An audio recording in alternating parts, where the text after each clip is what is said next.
বন্ধুরা অনেকেই কমেন্টে সিক্স সেমিস্টার জেনারেল বিভাগের এডুকেশন এসএসসি 4-এর 2024 সালের ফাইনাল পরীক্ষার জন্য সাজেশন চাইছেন। তো বন্ধুরা আগে আপনাদেরকে এডুকেশন এসএসসি 4-এর সাজেশন দিয়েছি।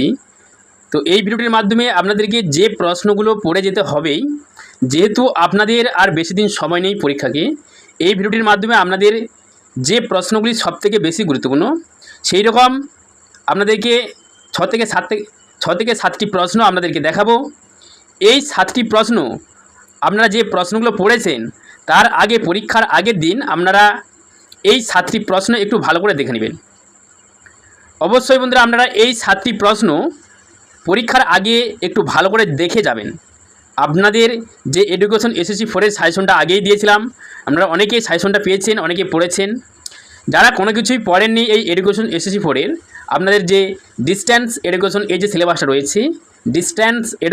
যে সিলেবাসটা রয়েছে, যারা কোনো কিছুই পড়েননি আপনাদেরকে এই ভিডিওটির মাধ্যমে 5 নম্বর এবং 10 নম্বর মিলিয়ে 8টি প্রশ্ন দেখাবো। এই 8টি প্রশ্ন আপনারা পরীক্ষার 1-2 দিন আগে থাকতে একটু ভালো করে দেখে চলে যাবেন। তো যেহেতু বন্ধুরা আপনাদের আর বেশি দিন সময় নেই, এই কথা স্মরণ করেই আপনাদের যে প্রশ্নগুলো বেশি ইম্পর্টেন্ট সেই প্রশ্নগুলো এই ভিডিওটির মাধ্যমে দেখিয়ে দেবো। দেখুন, আপনাদের যে 2024 সালের এডুকেশন এসএসসি 4-এর যে সাজেশন দিয়েছিলাম তার মধ্যে যে প্রথম প্রশ্নটা রেখেছি, দেখুন, ভারতীয় শিক্ষা ব্যবস্থায় দূরশিক্ষার মান কীভাবে বজায় থাকে। ভারতীয় শিক্ষা ব্যবস্থায় দূরশিক্ষার মান কীভাবে বজায় থাকে, এই প্রশ্নটি আপনাদের 2024 সালে ফাইনাল পরীক্ষার জন্য পড়তে হবে। দেখুন, যে প্রশ্নগুলোর গায়ে দেখুন ভিভিআই লিখেছি, ভেরি ভেরি ইম্পর্ট্যান্ট লিখেছি, এই প্রশ্নগুলো আপনাদেরকে পড়তে হবে। আপনাদের যে সাজেশনে আরও যে প্রশ্নগুলো রেখেছি সেখান থেকেও আপনাদের যে প্রশ্নগুলো আপনাদেরকে পড়তে হবে সেই প্রশ্নগুলো দেখিয়ে দেবো। 7 থেকে 8টি প্রশ্ন দেখাবো বন্ধুরা। অবশ্যই এই 8টি প্রশ্ন আপনারা পরীক্ষার আগের দিন একটু ভালো করে জেনে যাবেন, পড়ে যাবেন। তারপরের প্রশ্নটা দেখুন, শিক্ষা ব্যবস্থায় দূরশিক্ষা কেন তাৎপর্যপূর্ণ। শিক্ষা ব্যবস্থায় দূরশিক্ষা কেন তাৎপর্যপূর্ণ, এই প্রশ্নটা একটু দেখবেন। শিক্ষা ব্যবস্থায় দূরশিক্ষা কেন তাৎপর্যপূর্ণ, এই প্রশ্নটা আপনাদেরকে দেখতে হবে। তারপরের প্রশ্নটা আপনারা দেখবেন, দূরশিক্ষায় স্বশিক্ষার উপাদান প্রস্তুত করার পদ্ধতি কী। দূরশিক্ষায় স্বশিক্ষার উপাদান প্রস্তুত করার পদ্ধতি কী। তারপরের প্রশ্নটা দেখুন, দূর স্ব-সহায়তা পরিষেবা কী। দূর স্ব-সহায়তা পরিষেবা কী, এই প্রশ্নটাও দেখবেন। দূরশিক্ষা ব্যবস্থায় সহায়তা পরিষেবা বলতে কী বোঝায়। দূরশিক্ষা ব্যবস্থায় সহায়তা পরিষেবা বলতে কী বোঝায়, এই প্রশ্নটাও দেখবেন। এই যে প্রশ্নটা দেখতে পাচ্ছেন এটাও দেখতে হবে। তারপরে প্রশ্নটা দেখুন, দূরশিক্ষার মাধ্যমিক প্রযুক্তিগত প্রোগ্রামের উপর একটি নোট লিখুন। দূরশিক্ষার মাধ্যমিক প্রযুক্তিগত প্রোগ্রামের উপর একটি নোট লিখুন, এই প্রশ্নটাও দেখবেন। সাথেটাও দেখবেন, কীভাবে দূরশিক্ষার মাধ্যমে ভোকেশনাল প্রোগ্রাম প্রদান করা সম্ভব।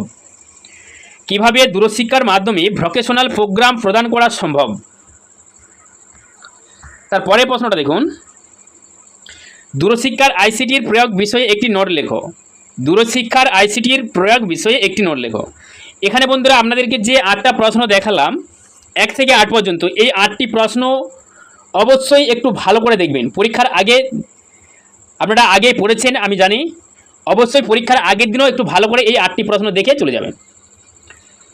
তো এখানে বন্ধুরা আপনাদেরকে আর কয়েকটা কথা বলি, যারা কিন্তু সব প্রশ্নগুলো পড়েছেন তারা অবশ্যই এখন থেকে সব প্রশ্নগুলো প্র্যাকটিস করবেন এবং পরীক্ষার আগে আপনারা এই 8টি প্রশ্ন একটু ভালো করে জোর দিয়ে দেখে যাবেন।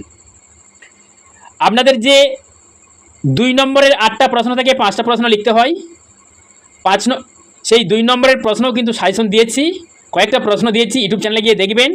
আপনারা ওই যে আপনাদের 8টি প্রশ্ন লিখতে হয়, 8টি প্রশ্ন থেকে 5টি প্রশ্ন লিখতে হয়, সেই 5টি প্রশ্ন আপনারা কমন পেয়ে যাবেন। তো তার আগে বন্ধুরা অবশ্যই এই 5 নম্বর এবং 10 নম্বরের প্রশ্নগুলো একটু ভালো করে বুঝে পড়বেন। আপনাদের 5 নম্বর এবং 10 নম্বরের প্রশ্ন মিক্স করেই দিয়েছি। 5 নম্বরের প্রশ্নগুলো যদি আপনাদের 10 নম্বর আছে 10 নম্বরে লিখে দিবেন, এবং 10 নম্বরের প্রশ্নগুলো যদি আপনাদের 5 নম্বরে আসে তাহলে ছোটো আকারে 5 নম্বর আকারে আপনারা লিখে দিবেন। তো বন্ধুরা যদি ভিডিওটি ভালো লাগে চ্যানেলটিকে সাবস্ক্রাইব করবেন এবং ভিডিওটিতে একটি লাইক দিবেন। আর যদি আপনাদের বন্ধুরাও এই হিস্ট্রি এসএসসি 4-এর ডিস্টেন্স এডুকেশন এই সিলেবাসের উপর নিয়ে থাকে, আপনাদের বন্ধুদেরকেও এই ভিডিওটি শেয়ার করে আপনাদের বন্ধুদেরকেও এই 2024 সালের ফাইনাল পরীক্ষার জন্য এই সাজেশনটা পাওয়ার একটা সুযোগ করে দিন। তো বন্ধুরা আপনাদের আর বেশি দিন সময় নেই, এবার আপনারা একটু ভালো করে পড়ুন, নাহলে কিন্তু ফেল করে যাবেন। আপনাদের যে এসএসসি পেপার এবং G2, আপনাদের G2 এবং যে SSC 4 এই যে দুটো সাবজেক্ট আপনাদের কলেজের হোম সেন্টারই হবে, আপনাদের কলেজেই পরীক্ষাটা হবে। 25 তারিখে আপনাদের এই পরীক্ষাটা আছে। তো বন্ধুরা আর বেশি দিন নেই, এবার একটু ভালো করে পড়ুন। এই যে আপনাদের যা 10-15 দিন গ্যাপ আছে, হয়তো আপনারা আর 10 দিন, তার আগে কিন্তু আপনাদের SSC DSC পেপারগুলো পরীক্ষা আছে, তারপরেই কিন্তু আপনাদের এই JEE পেপার এবং SSC পেপার কিন্তু পরীক্ষা হবে। তো বন্ধুরা এই কয়েকদিনের মধ্যে একটু জোর দিয়ে আপনারা এই কটা প্রশ্ন একটু ভালো করে পড়ুন। আশা করি আপনাদের পাস করার জন্য যে নাম্বারটা তুলতে হয় সেই নাম্বারটা তোলার জন্য কোনো অসুবিধা হবে না।